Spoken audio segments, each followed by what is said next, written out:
Humantong naman sa pananaga at pananaksak ang alitan ng dalawang habal-habal driver sa Davao del Sur. Nahuli kamyan sa pagtutok ni Argel Relator ng GMA Regional TV. Literal na dumanak ang dugo sa Bansalan Public Market nitong Martes dahil sa dalawang lalaking nag-undaya ng saksak. Pero paano nga ba sila humantong dyan? Sa kuhang ito, makikita ang lalaking nakaputing t-shirt na pumunta sa Bansalan Public Bus Terminal at saka umupo. Maya-maya pa, dumating ang lalaking rider. Ang nakaputing lalaki, tumayo at may binunot mula sa kanyang likod.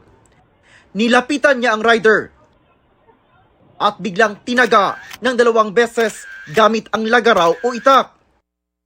Tumakbo ang tinagang rider habang hinabol siya ng lalaki. Hindi na niya ito naabutan at pumasok na lang sa palengke. Ang tinaga, bumalik naman sa kanyang motorsiklo at may kinuha bago pinuntahan ang nanaga sa kanya para resbakan. Hindi na nakuhanan ng kamera, ngunit ayon sa Bansalan Police, gamit ang kutsilyo, 2 beses na nasaksak ng rider ang nanaga sa kanya. Dinala sa ospital ang 2 sugatan na naawat lang nang may dumating na mga pulis. Sa investigasyon, napag-alaman na pawang habal-habal driver ang 2 sangkot.